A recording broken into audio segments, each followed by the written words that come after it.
Anatomy of the Human Mind Congress, which took place on December 31, 1960 and January 1, 1961, included a lecture titled A Talk on South Africa. This has been removed from the current version of the AHMC. What did Ellen say about South Africa? That Scientology does not want you to hear.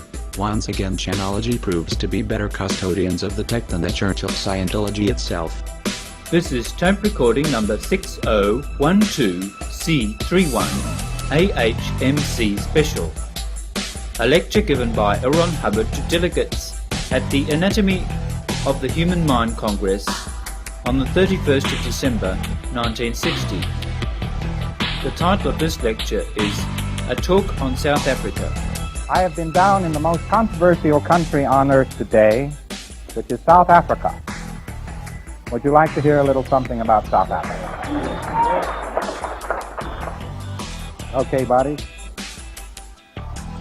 Now, these chaps here are Africans. They have a mission. They want to dance. About the best you can say for that. But as soon as they get their vote, it'll all be different. It'll all be different. Then they can dance. I asked one of them one day, I said, would you like a vote? And he says, nope. And I said, oh, come on, you certainly want a vote. And he said, no. And I said, well, why don't you want a vote? He said, well, me buy sunglasses from an American last year, and he get chipped. Okay, buddy. There's one of the new magistrates that they'll elect when they finally get the vote. Probably require that the court be paid 2 skulls or something of the sort. Okay, buddy. The other day, by the way, there was a information pamphlet came out by the government of Borneo which told people to be nice to their snakes. Snakes don't like to be pointed at, and they don't like to be yelled at or stamped at, so please don't bother their snakes. Go ahead, Sonny. Right now you tell me, well, the government of South Africa does not permit the black man to vote. He doesn't even know what a vote is. What do you want, another Congo? Now look, I'm just a Yank.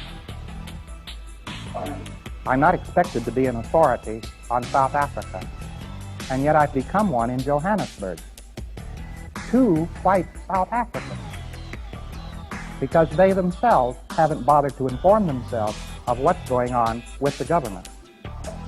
Doesn't that sound wild? The communist message to the world is all you have to do is get the European out of Africa and there will be total peace and it will be okay in Africa. What happened when the Belgians left the Congo? Well, that's what will happen throughout Africa. All development and advance of any kind whatsoever will be stopped if the European is driven out of Africa. You can count on it. He's divided into 2 classes. He's the city Bantu, and he is the Aboriginal tribesman. And the Aboriginal tribesman is being brought up as fast as he can be brought up to some semblance of order. But he hates other tribes to such a degree that it is always a worry and an upset trying to keep them from killing each other off. That has been the history of South Africa. The blacks kill off the blacks. The blacks kill off the blacks. And all you've got to do is pull a stable government off the top of them, and they promptly start killing each other off. Factually, the Bantu is not like the American black man, and you can't understand anything about the Bantu by understanding anything about the American black man. The American black man, in the first place, has been mixed with Indian and white blood over a period of a couple of centuries or less, but has actually been in close proximity to the white man and white man's civilization for a century or 2, you see? But this is a different breed of cat. Do you know that the Bantu peoples were not conquered by the South Africans until the slaying of Dingaan in about 1879 or thereabouts? And only then a few of them became associated to any great degree with the whites. The Bantu is the wild man down there. The early associate of the South African was the Hottentot and the Bushman, not the Bantu. The Bantu is not indigenous to the area, but comes down from Central Africa. Now, these sentiments are not particularly welcome to people.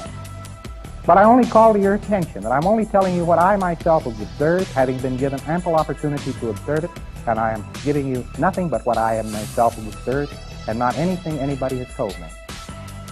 It's what I myself have seen.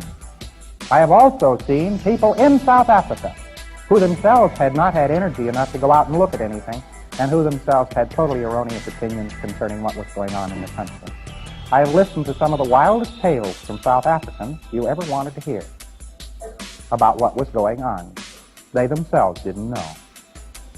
And I myself am in the odd position, that's when Director of Security down there says, "Come home, Yank." He's just mirroring the fact that in any gathering of South Africans, when they want to know what's going on in the government, they ask me.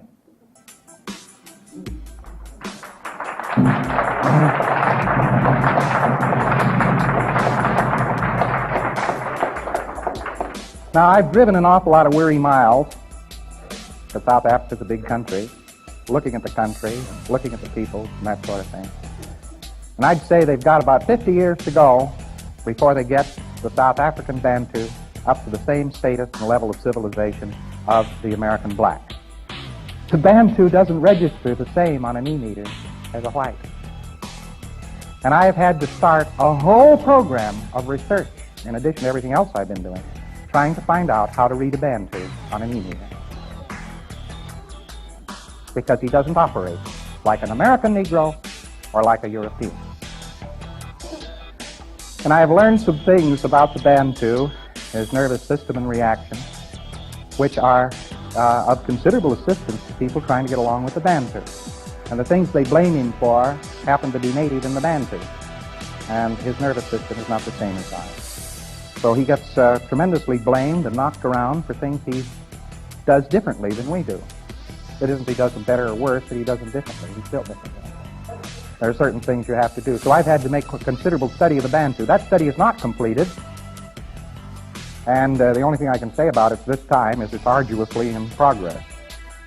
Before the coming of the white man, the population of the Bantu peoples was very small because he kept himself killed off.